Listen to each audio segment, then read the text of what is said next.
Hi, it's like a series, it's like a sense of deja vu. Welcome everyone to Friends in Fiction, our weekly happy hour to benefit local independent bookstores, featuring best-selling authors Mary Kay Andrews, Patti Callahan Henry, Kristy Woodson Harvey, Mary Alice Monroe, and me, Kristin Harmel. We are so glad you're here. And I was just starting to say we have a sixth sort of ghostly presence here, represented by our Friends in Fiction page. So we'll be talking a little bit about that later, but it basically represents the fact that we're going to be going bigger and better this summer. We have lots of cool summer news to share with you.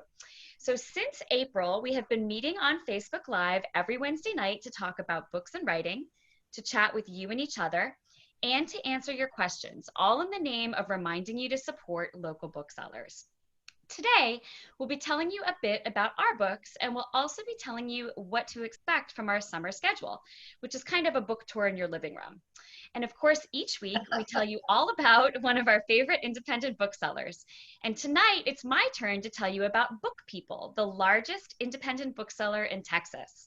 I'll tell you a little bit more about them later, but for now, just know that if you buy any of our new or upcoming releases by Saturday, May 30th from Book People, you will get 10% off with the coupon code Friends in Fiction, no spaces, and you will be entered to win a $25 gift card to Book People. I will post all of that in our Friends in Fiction group.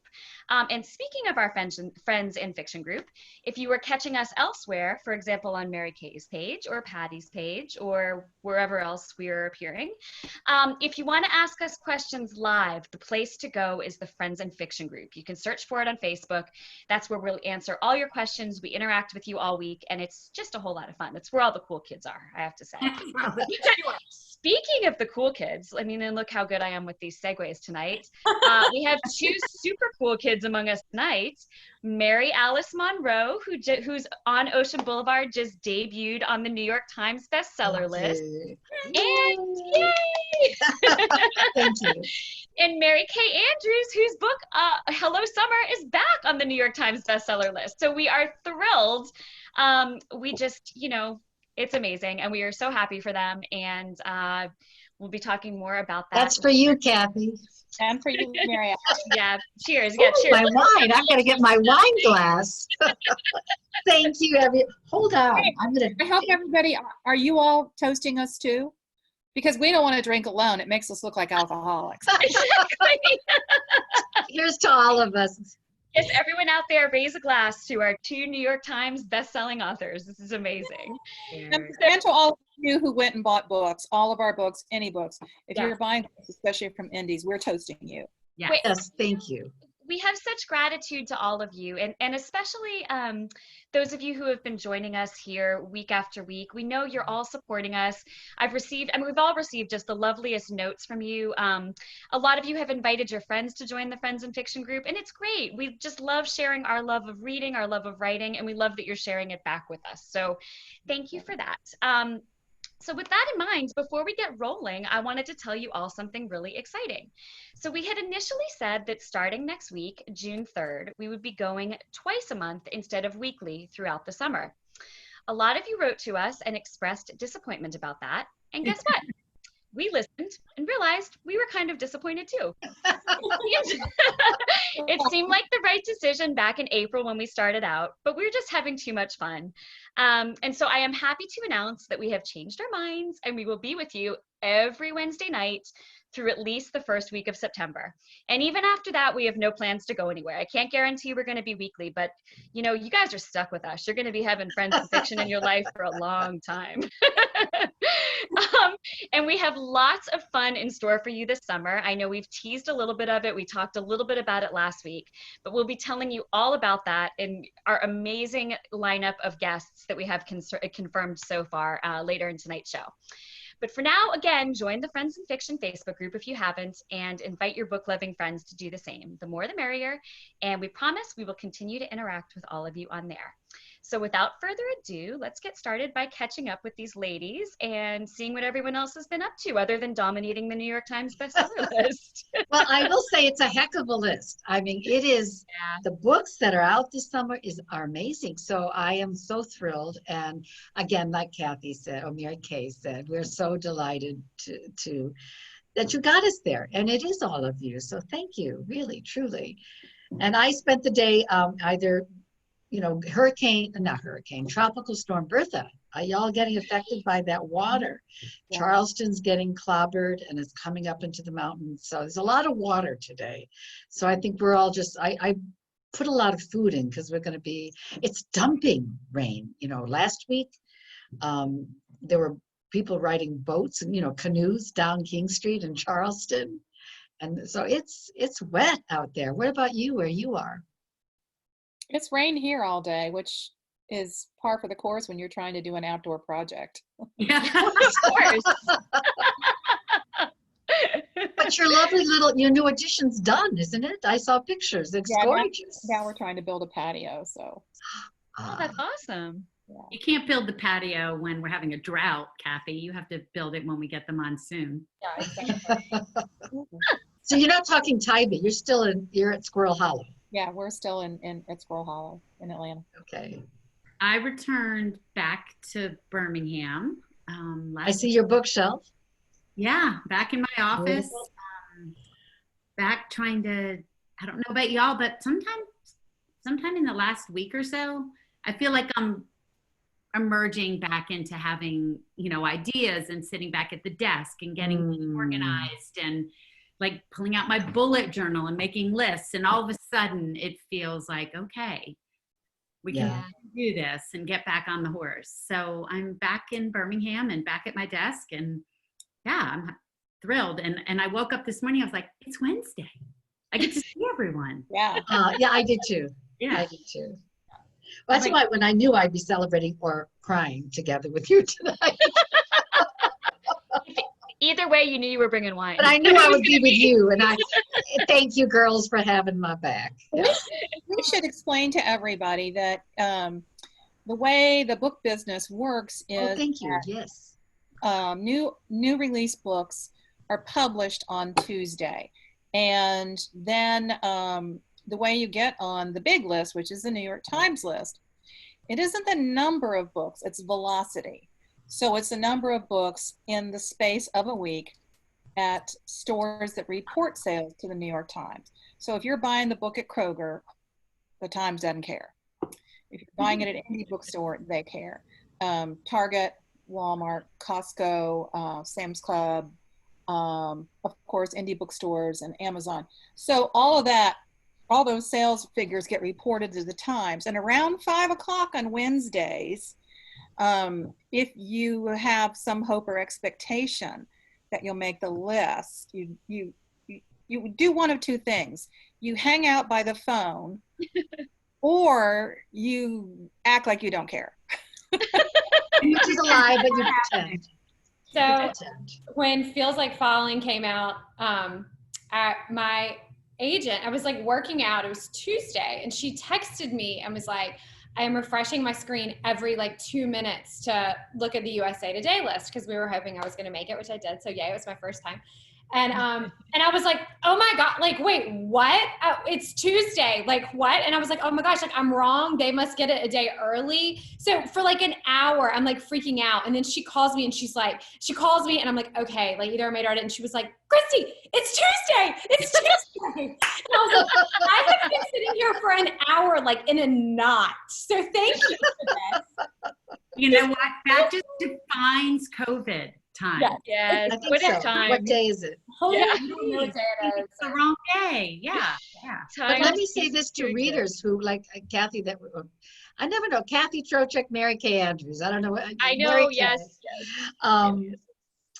Thank you for explaining that. But I think one of the things a lot of readers don't understand is that if you love an author and you say, oh, I'm going to get her book, those first 2 weeks, especially the first week, and maybe the second, if you can't get it that first week, that matters, or pre-orders to helping anybody make the list. So it may not matter across the board, but if you're thinking of getting the book anyway, for any author you love, that first week or two that it comes out is very helpful. It's very helpful. It's like an pre-order. Yeah, pre-orders are the name of the game, and you can pre-order at indie bookstores. And especially during the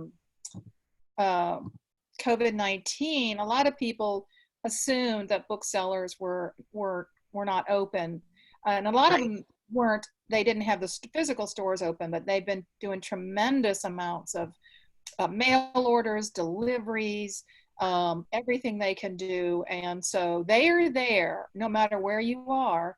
Those indie bookstore people are there, and they are really, you can make a difference in keeping them in your community by buying books, ordering books. Doesn't have to be our books. I went to my closest bookstore is Eagle Eye Books in Decatur. I went to sign stock last week with my mask, and they were wearing their mask. They're not letting people in the store yet. But I bought $100 of books worth of books in the store that day because I want to support them. And they're all books that I would have eventually bought anyway, and I'll give them away as gifts or read them. So. Right.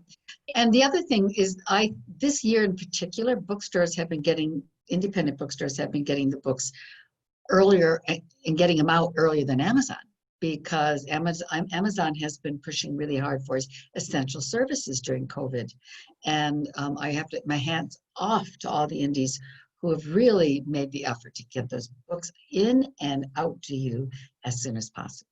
Which I think is a great jumping off point for talking about our bookseller of the week. And those are such good points. I'm so glad that you all mentioned how important it is to support independent booksellers, because it really is. I mean, it's those booksellers who help us to discover new books, new authors we love, and kind of give us all a place to unite as book lovers. They give us a sense of community, whether we're physically there with them or whether we can just interact with them online. So as many of you know, we've been featuring some of our favorite bookstores each week, and we will continue to do so throughout this summer. This week, we chose Book People in Austin, the largest independent bookseller in Texas. And I wanted to tell you why. So I think bookstores are all about connection. And when the world suddenly went virtual, a lot of us lost that sense of community. It's one of the reasons we've been doing this Friends in Fiction thing. It's our way to connect with each other and with you in a world that kind of feels like it's been turned upside down. So Book People has essentially been doing the same thing. They're well known for having a consistent, robust event series of interesting, diverse authors, and they have been one of the bookstores nationwide to pivot very successfully to virtual events right off the bat. So I think there's a lot to be said for the way they managed to do that so quickly and so well. There are a lot of other booksellers around the country. Foxtail, I think, is doing a lot of wonderful things with events. Libraries are doing great things too. Cuyahoga County Library in Ohio, Ron Block there is doing wonderful things, I think, with live events. So, I mean, there are a lot of bookstores doing this, but I really wanted to mention Book People because I think they're just providing a ton of content for book lovers across the country. And I also wanted to mention that, what's that? You said Austin is such a cool town. It really is. It's just such a creative, just a creative melting pot. It's wonderful. I also wanted to mention that when I went online earlier this week to buy Patti's new release, Losing the Moon, which we're going to be talking about in just a few minutes, her surprise new release, her old new release. We'll talk about it in a minute. I actually got a personal, so I went to Book People and bought it this week through our page, which is listed at the Friends in Fiction group. And I actually got a personal note from Rachel at Book People, who's part of their internet sales team. It warmed my heart. It was not just a transaction being processed by someone remote who you never have any contact with. It was a personal interaction that reminded me of what it would have felt like to shop there face to face. So I know a lot of stores are doing that, and it matters. I really think it does. So that I think is part of the difference you can expect when you shop a local independent store. So this week, remind them 10% off from Book People. 10% off, exactly. So if you want to order one of our books at Book People, the link is on the Friends in Fiction group page, and you can use the coupon code Friends and Fiction, no spaces, today through this Saturday, May 30th. The code and link are up on the Friends in Fiction page. Additionally, anyone who buys one of our books there by Saturday using that coupon code will also be entered to win an additional $25 gift card from Book People. So now it's time for one of the parts of the happy hour I like the most, the question and answer session. You've all been, what's that? My favorite part too. It's so fun. It's so nice to hear from readers, which reminds me, ladies, did we ever figure out how we're going to address live questions tonight? No. I'll Okay. do them. Okay. Back on the Friends in Fiction page is, I think, how we're all going to do it. Mom, if you're watching, do not text me and say, quit looking down at your phone because I'm getting questions. Doing it for a reason. All right. So So we've pulled 4 questions just to start with from people who have emailed us ahead of time. And then if you have questions for us, type them in now on the Friends in Fiction group page underneath the video that you're watching, right, Kristy? That's the best way to pull them, underneath the video. Yes, underneath the video on the Friends in Fiction page, because that's the only place I can see.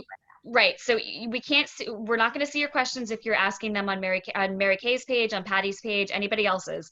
You've got to ask them to us on the Friends in Fiction page, and we will, do our best to get to some of them. So on to the questions some of you have asked. So first, Carol Tillis Hale asked us, was being an author always a career goal or something that came later in life? Mary Kay, New York Times bestseller, would you like to start us off?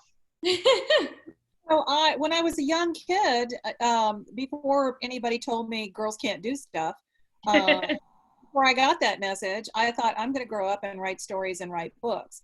And then I think in high school, I got the message that girls can't do stuff. And so I thought I'll be a newspaper reporter. And I'd always been interested in journalism. And so that really was a passion and a goal of mine.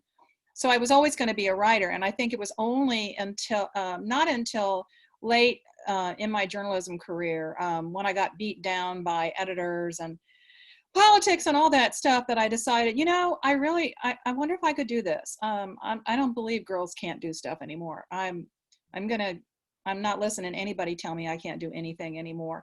And then I started writing fiction secretly in fiction in secret while I was still working. The first book didn't sell. The second book sold based on 5 chapters. Wow. You were off. Awesome. Yeah, that's great.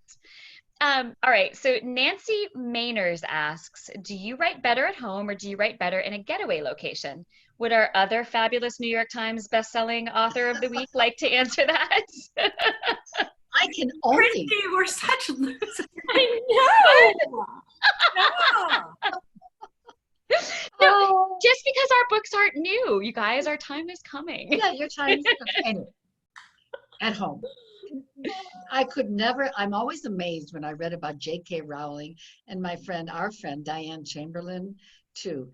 They go to Starbucks and say, oh, I just like to go there and write. And I'm like, oh my God, the distractions.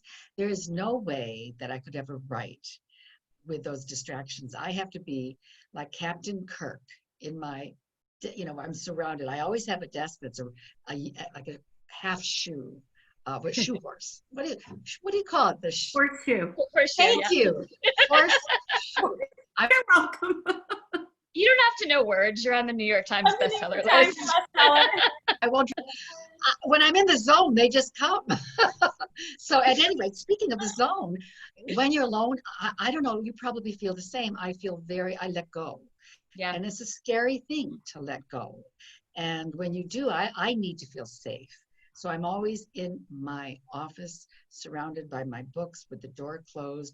And this is my desk here in North Carolina, and I'm facing away from the windows, because otherwise, what's that bird doing out there? Look at that squirrel in the tree, so cute. Oh, come back in here, dog. I mean, anything happens and my attention is gone. Yeah. But if I'm focused and I don't have any distractions, then you lose yourself, and that's how you get to the zone. So I could never write anywhere but at home.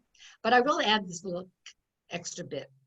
When I'm taking notes or ideas, like a car ride at a stoplight, they always say authors never have, deposit slips in their bank because we're writing our notes on them. And the other thing, there's something about, do you think this is true? There's something about being in an airplane way up high where ideas come. Does that happen to anyone else? You're like away from the rest of the world or something. Like I totally agree with that, but I get motion sickness. So sometimes I'll like pull my computer out and like, I can't look at it, like I'm typing, but I can't look at the screen. Kristy, even in an airplane? Oh my gosh, so bad in an airplane. Oh, that's hard. That's hours.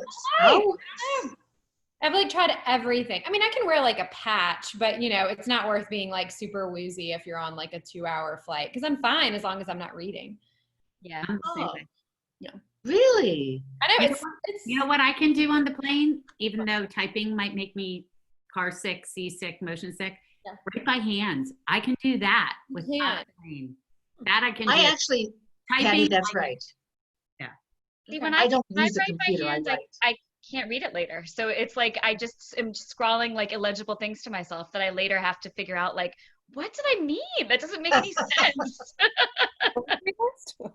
Which, Kathy, can you believe that, considering I used to be a reporter, that I could never read my own handwriting? All right, so next question. Sharon Collins asks, I have ideas for a short story or book, but I can't seem to get started. Do you recommend writers groups for accountability? How about another New York Times bestseller to answer this? Patti Callahan Henry. You know, the writer group question is a hard one for me because I joined large groups, but I never had what's commonly referred to as a critique group. I never joined one. So I entered contests and I started to show it to people I trusted. But I do know that those critique groups can either be devastating or completely helpful. And so I'm leery of them except for support. And I think that a lot of really good ones right now can be found online through professional organizations. And Kathy and I were both members of the same Atlanta RWA way back in the day before I was published. And that was incredibly helpful for historical fiction. There's the historical novel group for, you know, for mystery. There's, what's it called, Kathy? Well, there's MWA, Mystery Writers of America, and there's also SYNC, which is Sisters in Crime. Sisters in Crime, that's the one I was thinking about. So I believe that those professional groups, for me, if you line up 100 of this and ask the same question, you're going to get a different answer. But for me, the professional groups were way better than trying to meet with 6 unpublished writers while they tore my work apart and sent me to the bed.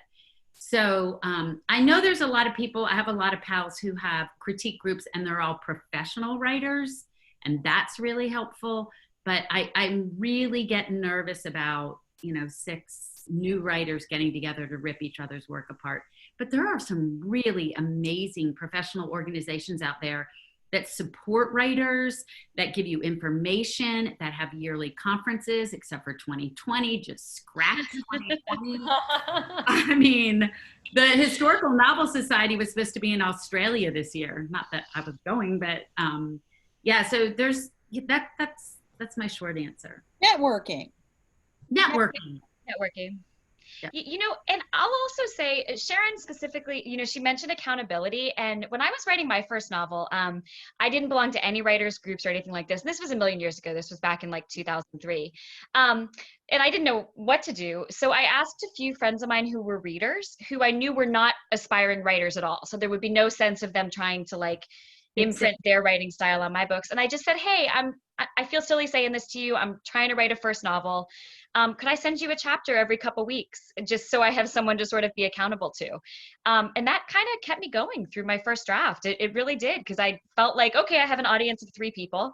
You know, they're gonna cheer for me, which is what I needed to slog through my first draft. I don't know, that was just me. But and the other thing I did was I took some classes. I went to Emory. So my master's degree is in pediatric nursing. It's not in writing. And I figured if I spent all those years, you know, to do that, I had to log some hours on this end too.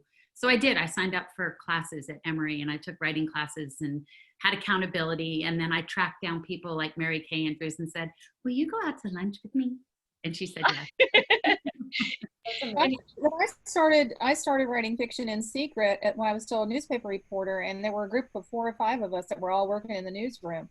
And so we had like a little writers group. We didn't critique each other's work, but it was about accountability. So we would meet for lunch, and we would exchange chapters. And so I knew the night before we were going to meet that I had to hammer out something. So yeah, I mean, even if it's just a friend who doesn't even write, you can say, hey, can you just check in with me on Thursday and say, hey, what did you write this week? There's lots of ways. The other point that I want to add to all the excellent points that have been made is that it ties in with the networking that Mary Kay talked about, that when you're writing, it's a very lonely process, and often you face a lot of rejection. And it's nice to have a group that is with you, that it knows what you're going through, that supports you. And again, with networking, that has oftentimes agents will come to their yearly conference.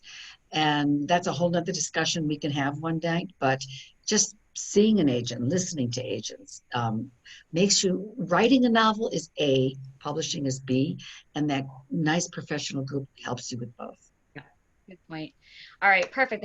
Those were such great answers, everyone. And finally, for Kristy, I have sort of a two-part question. I combined two reader questions. One is from Diane Schroeder, who says, is it more rewarding to write a series of books to continue plots, or is it more rewarding to start fresh novels? And Betsy Bulware also asks, how do you decide if you wish to carry characters over from one book to another? Is it story-driven, or do fans influence you? So Kristy, you have experience writing both a series and standalones. What do you think? That's a really good question. And I don't know about one being necessarily more rewarding than the other. I think they're just very, very different experiences. I mean, I feel like writing a series is, it's sort of like going back to a favorite vacation spot, and like you already know what your favorite restaurants are, and like, you know, maybe the waiter remembers you from last year, and like you loved that dress that you bought at that store. You know, it's just, it's familiar. There's something that is sort of like coming home about it. And so I loved writing a series because I loved knowing, like, I already knew the characters, I already knew the setting, and all I had to do was put them in new situations. And I was like, wow, this is really great. But then I think you do get to a point where you have all these stories that are in your mind, and you have all these things that you want to keep working on, and you want to keep, you know, you have new ideas that you want to explore. And so I think at that point, you know, leaving that series and being able to go to a brand new story is so exciting. And Patti sort of touched on that earlier, but I feel like I'm in that same place. Like I'm finally at a place where I just turned in my edits yesterday for Under the Southern Sky, and I have something new that I'm so excited to work on. And so I feel like I'm just like so excited. It's just like when everything's fresh and new, it's like falling in love. You know, you're like, you just can't wait to get back to that manuscript. You're so excited about it. So I think they both have their perks. And as for readers influencing you, yes, they totally do. Because I had said the whole time I was going to write 3 Peachtree Bluff books, and I still might not write a 4th, but I get so many like notes and messages from people every day saying, please write another Peachtree Bluff book. And I kept saying, no, I'm not going to. And then a few months ago, I just had this idea, and I was like, oh my gosh, like, this has to be a Peachtree Bluff book. It can't be anything else. It has to be a Peachtree Bluff book. So I don't know if I'll end up writing it or not. I mean, it's not totally up to me. It's, you know, my publisher, and I'm going to be under new contract soon, and all of that. So there's so much that goes into it besides just, hey, I want to write another Peachtree Bluff book. But we'll see. Yeah. But they're both, I mean, they're both really exciting. They both have pros and cons for sure. Very How true. about Mary Alice? Did you see some benefit in kind of taking a little break from the Beach House series between? Yes. Okay, and can you talk about that a little bit? I think the like Kristy was saying, you know it so well, but the challenge for me is always, well, I love to dive into a new arena and to do the new research and the new characters. It keeps you fresh. And there's always that other idea you've been waiting to get to. Yeah. And so when I write more of any series, in particular the Beach House series, it's because there's some, like Kristy said, there's something I want to say that this series will say the best. Yeah. But you have to, I think it's smart to get away once. I know that some authors just keep it going, and that's their power, that's their strength. They know what they want. I just feel that every once in a while, I usually wait 2 to 3 years between, and I've been doing them quite a bit back to back. Beach House reunion, this one, and I'm writing another. So that'll be 3 in a row, and that'll probably give me pause afterwards. Because I want to do something else. Yeah. I love the characters, but there's so many books I want to write in so little time. I feel the same way. That's how I am too. Yeah, that makes sense. Kristy, do you have some questions for us? I do. Okay, I love this one, and like so does everyone else. This question's gotten like 1 million likes, so this is what we're starting with. Shelby Jackson wants to know, how did the 5 of you become friends? Which I think is such a good, which we'll all have a different answer to. How could we not? Yeah, right. Like it was meant to be. But I love that question. I thought it was really good. So who wants to start? You start. Okay, so I first met Patti and Mary Alice And I met them both at the Pulpwood Queens Weekend in Texas. And I was actually doing a panel with Patti, who had been one of my favorite authors for like a really, really long time. And when I found out that I was doing a panel with her, I was like sick to my stomach. I was like, oh, I can't talk in front of Patti Callahan. She'll think I'm like, no, like I can't do it. And I mean, I'd done a million speaking events at that point. Like it was not like some brand new thing. But anyway, she was so nice, and we hit it off. And then I met Mary Alice at the same thing. When we were dressed up, I told this story. Oh, yes.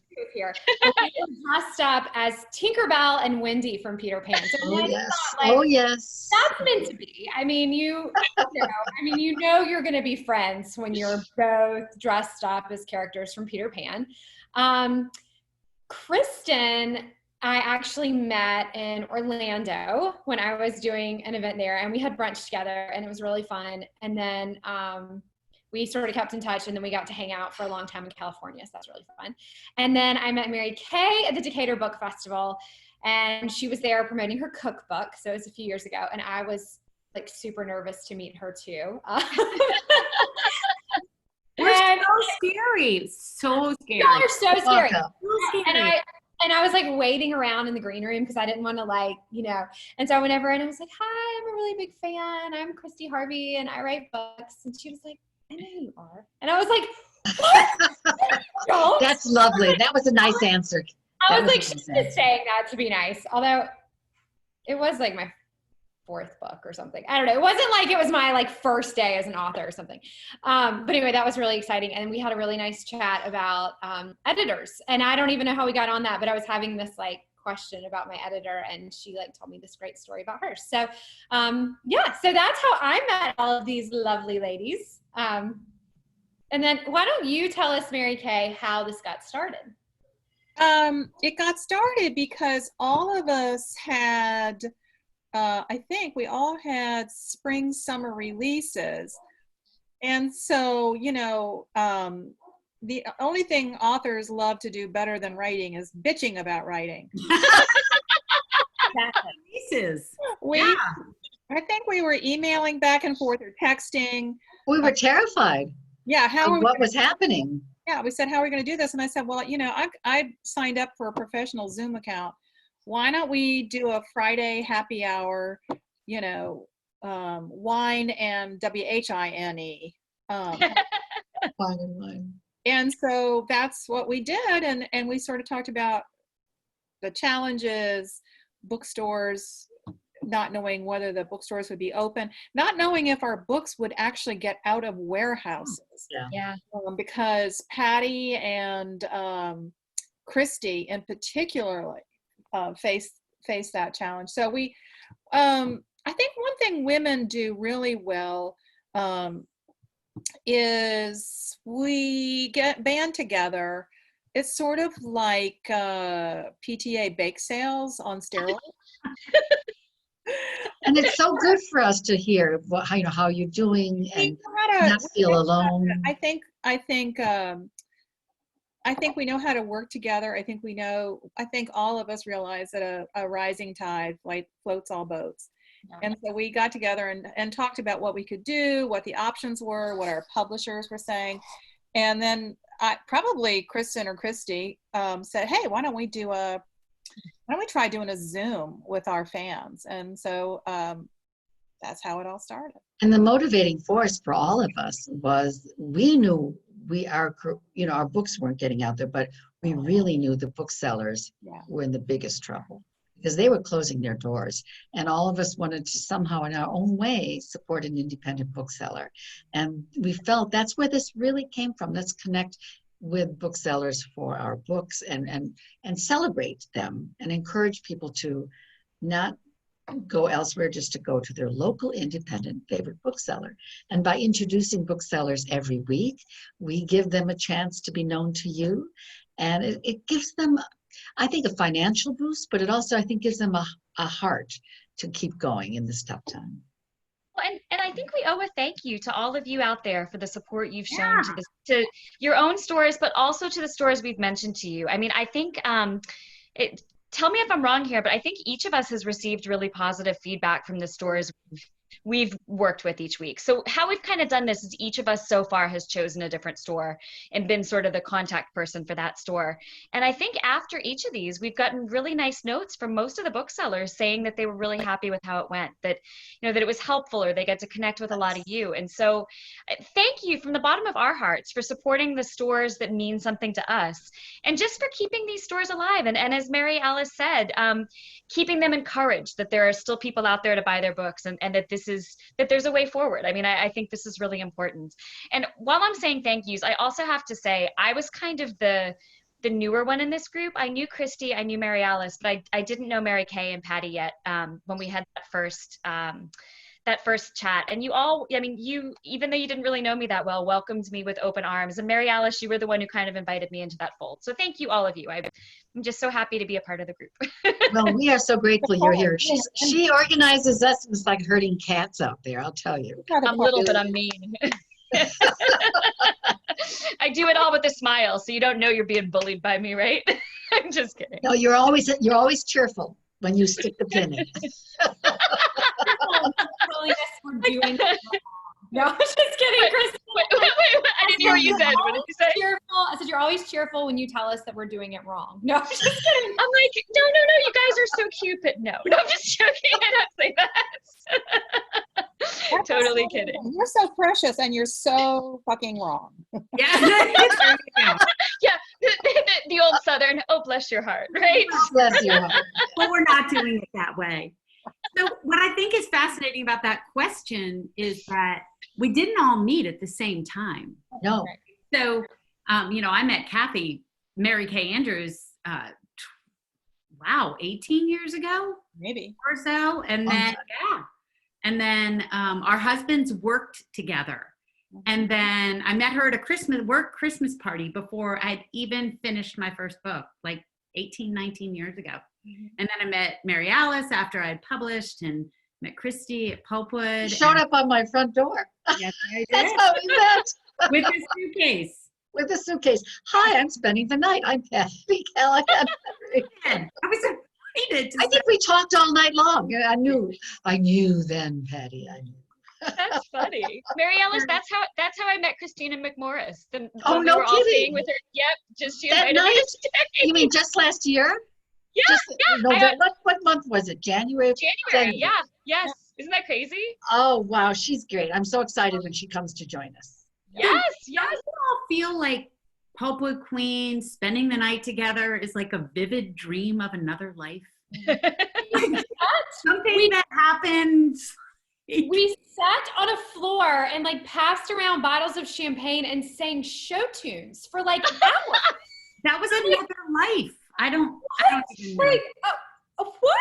Like, I think I actually like wrote about, like, not like publicly, but like for myself, because it was like all so weird, but it was like the most fun ever. Yeah. Were we in our pajamas, or was it just me, because that was my costume? No, your costume was My pajamas. Yes, I wore it. I was Wendy. What can I say? I was still in my Glinda the Good Witch costume on. Hey, what was the theme when we were together and I stole your glasses? Yeah, there was that year. That year was the Wizard of Oz. That's what I was thinking. Oh, that's a good year. And I dressed up as a rainbow. Oh, I want to see that picture. I remember that Pat Conroy was there, and this event we're talking about, everybody, is the Pulpwood Queens weekend, book club weekend in Texas. And every year it's a crazy theme. So this year, Pat Conroy and his daughter were there, and they have a night where the authors serve dinner to all the people who are attending.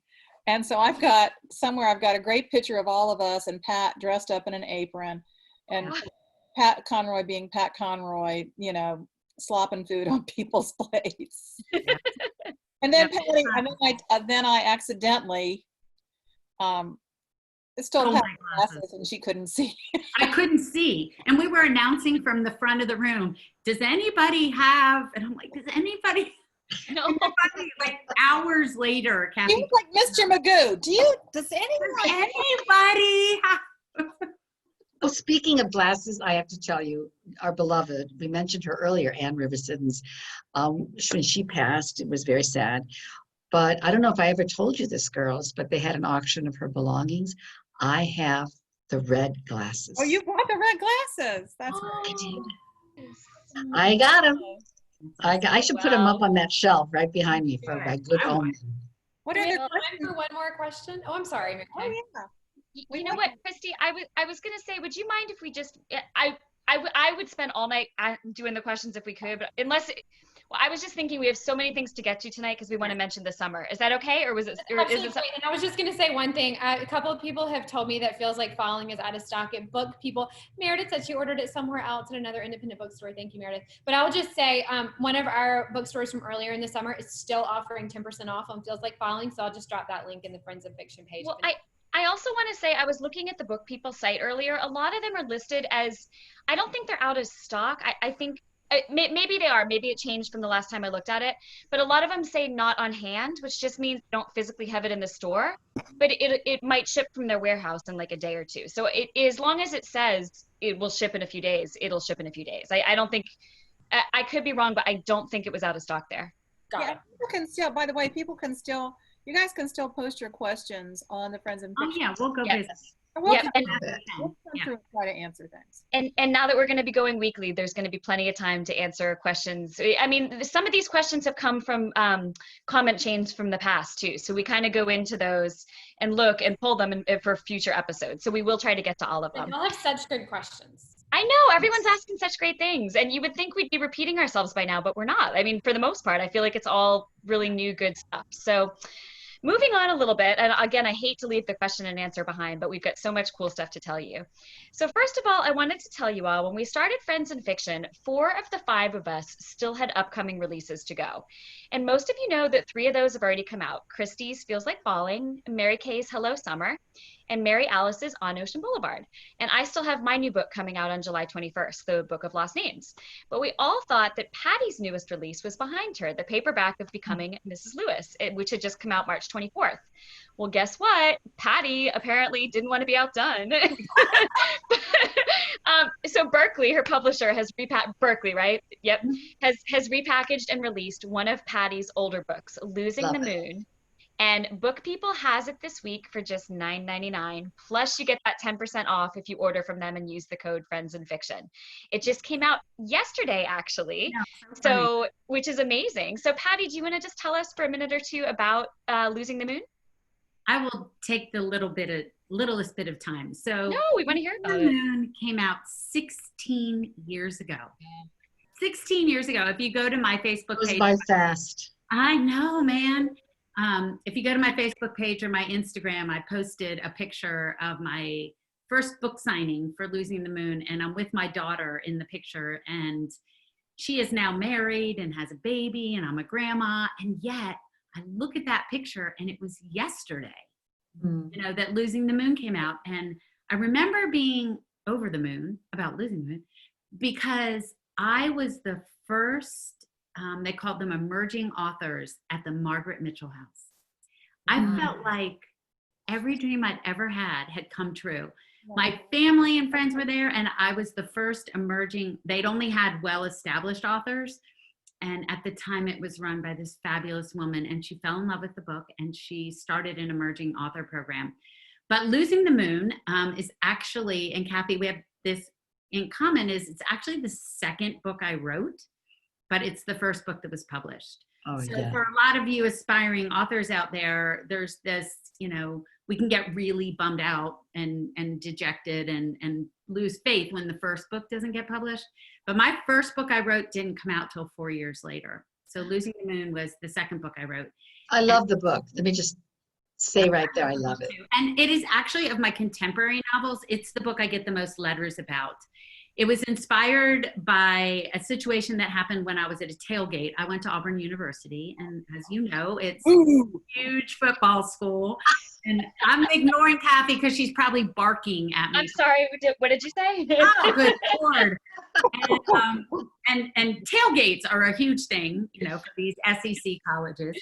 And I was hanging out with my dearest friend who is a guy, and his wife, who's also my dearest friend. I was in their wedding, and my husband, and they had a little boy, and I had a little girl at the time. And somebody jokingly said, wouldn't it be funny if your daughter and son got married one day? I was like, no, it would not. That's not a good idea. I don't like that idea. And yet I took it and I ran with it. So Losing the Moon is about two college ex-loves who one's daughter starts dating the other's son, and they haven't seen each other in 15 years. I can't wait. I got my email from Book People today telling me the book's on its way. So I'm so excited to dive in after I finish reading On Ocean Boulevard, which is what I'm working on right now. I don't know about y'all, but when a re-release happens, I was like, wait, you should have told me. Maybe I want to rewrite it. Maybe I want to fix it. I'm a different kind of writer. I'm sure there's mistakes in there, but yeah. But that's the beauty of early releases, is that I love when if you fall in love with Patti Callahan Henry today, it's fun to go back and read her works going all the way through. So I like them the way they were. Yeah, that's a good point. That brings me to a question. I know we have to move on, but so the mass market of The Secret to Southern Charm just came out. It did? Yeah, and I got to rewrite it kind of. Wait, why didn't you tell us that? We would have celebrated it. I didn't think about it till right now. But so do y'all do that? Do they give you the book back and say? No, they just basically say, are there any mistakes that you know are in there? Well, I guess that's what they said, but they were like, oh, well, take it in if there's anything you want to change. Nobody actually. The book club, believe it or not, it's been new release. We'll celebrate it in July. It's coming out again, repackaged for July. And that book is 20 years old. And they did say, look at it and see if there's any, and they didn't have cell phones. Yeah. So you have to change things a little bit, but you don't rewrite the book. You just right. You tweak and but the funny thing, the only thing I changed in the Slightly South of Simple, I actually changed a few things, but the only thing in The Secret to Southern Charm that I changed was there were 3 lines that, I don't know if y'all know this, but if this happens to y'all, but sometimes when they're line editing, they'll change things, and I would be like, well, I guess I should give them that. And then it would still I would read it and I would be like, that line is just not enough syllables or whatever. It just didn't hit my ear right. And I changed all those lines back to how I had originally, I still remembered them. And I wrote that book in 2017 or something. So. Oh, that's crazy. Well, I guess that is a good jumping off point to talk about, and we'll have to add that book, Kristy, next week to our bookseller. I didn't realize you had a new release out too. Everyone keeps it's very nice of us, I feel, to just keep our friends and fiction friends out there just stocked with all of our new books, right? We'll just keep releasing them. And you all know that the Book of Lost Names is out in July too.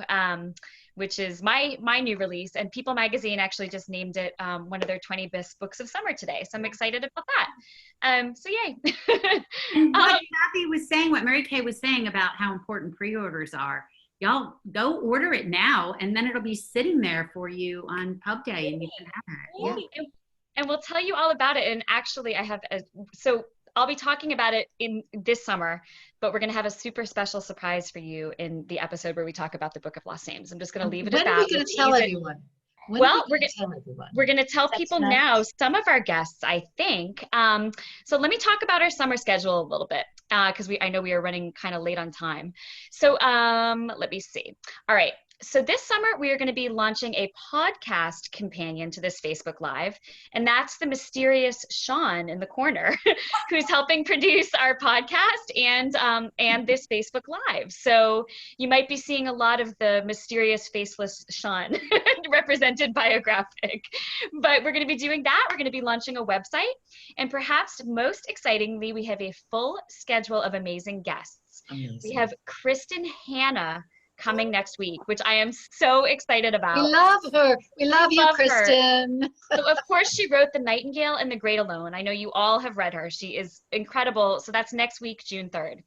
After that, we're working on someone for June 10th, but then we have Lisa Wingate confirmed for this summer.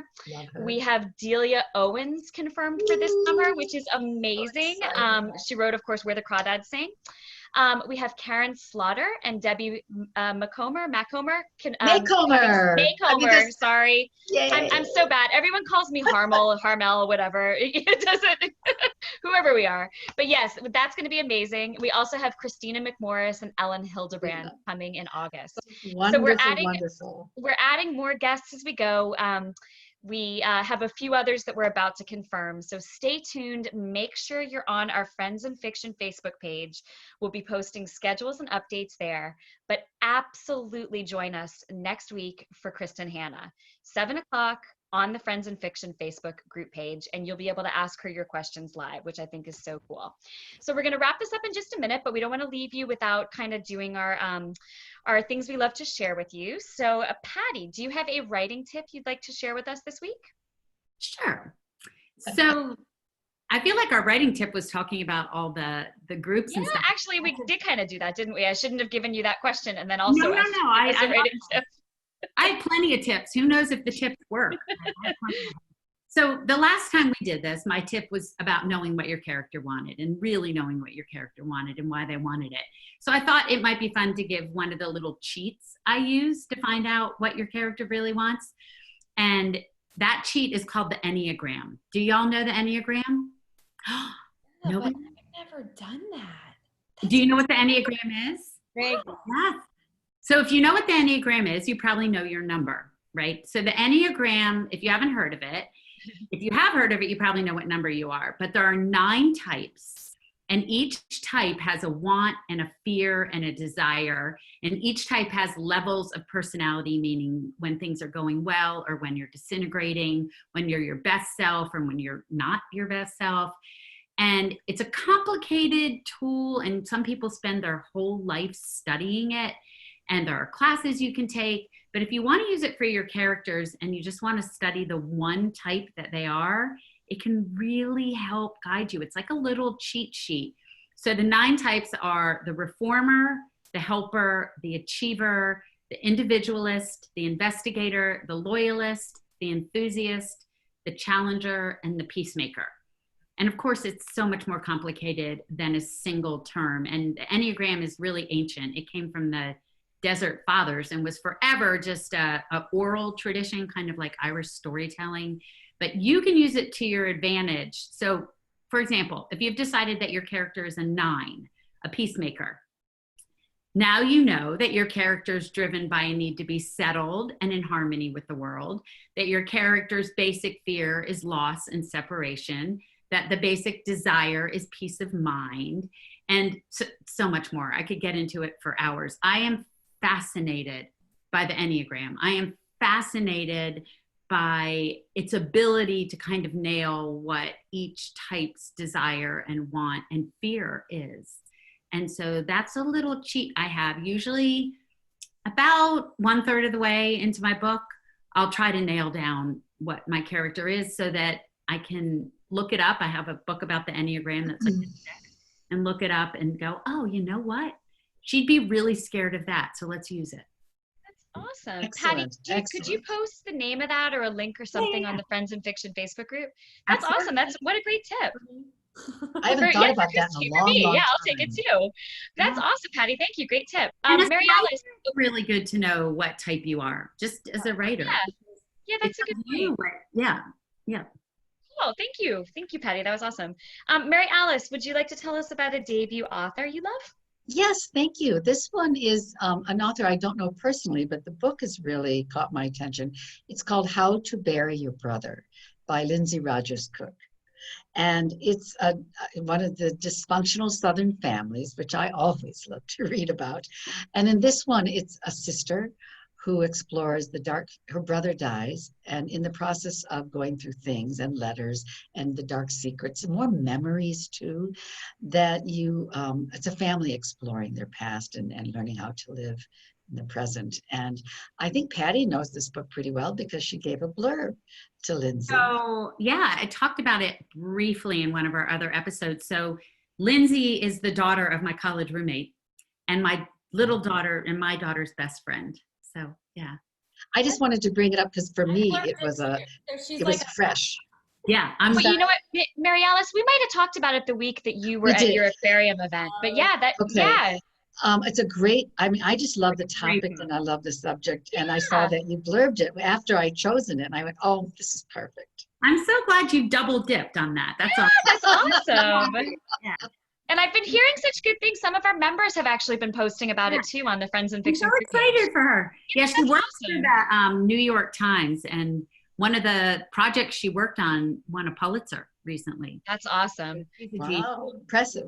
All right, Mary Kay and Kristy, we are running so late tonight, but do you two quickly want to mention, I know Mary Kay, we had talked about a book you've been loving lately. Did you want to tell us about a book you've been reading lately that you've been liking? I just got it and just started reading it. It's our friend Emily Giffen's The Lies That Blind, and it's got a great premise about a young woman in New York. She starts dating a guy and they very quickly connect, and then 9/11 happens and he disappears. She sees his posters about have you seen him? So it's a great premise. I've just started it. Yeah, it is. Yeah. Really good. Yeah.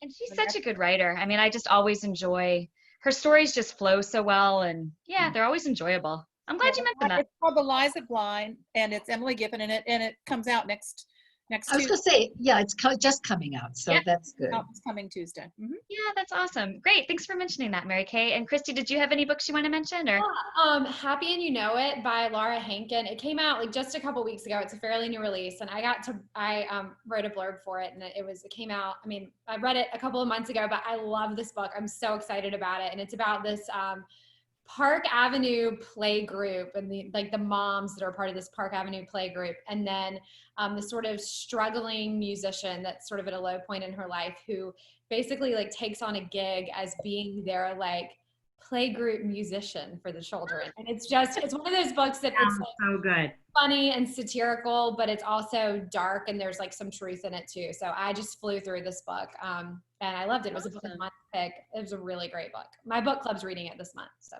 Oh, that sounds so good. Well, tonight has been full of awesome recommendations and tips and all sorts of awesome success for our 2 New York Times bestsellers tonight, which is fantastic. So again, we wanted to remind you to join our Friends in Fiction Facebook group and be there next Wednesday night, 7 p.m. Eastern for Kristin Hannah. We want to remind you that Book People is our bookseller of the week. You can get 10% off our new and upcoming releases with the coupon code Friends in Fiction. And we also have, of course, a $25 gift card to give away to one person who uses that gift card or that gift code between now and Saturday. We'll draw a winner for that. And we also have a $25 gift card to give away tonight to somebody who has joined us or is RSVP'd or is one of our members. And it actually is one of our members. It is it's Mary Barker. She's the winner of our first $25 gift card to Book People. So Mary, I just actually friend requested you on Facebook the other day. I know you accepted, and I will send you that gift code. So that is your $25 gift code. And so yeah, I think that's it tonight. This was a good night. We have an awesome summer ahead. It is starting off just wonderfully next week with Kristin Hannah. We're so excited. And I just interject?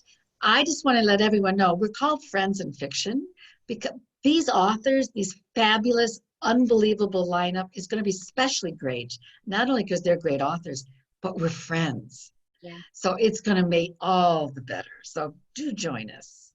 And you know, it's like we say it's like a book tour in your living room, but it's also like joining us for happy hour. So pull up a chair, pour yourself your favorite beverage, and you know, come be our friend too. Come be our friend and enjoy our fiction. Cheers to all of you. Exactly. So cheers, everyone. Remember, cheers, everybody. Support your local booksellers and join us at Friends in Fiction. Thanks, everyone. Bye. Bye. Have a great night.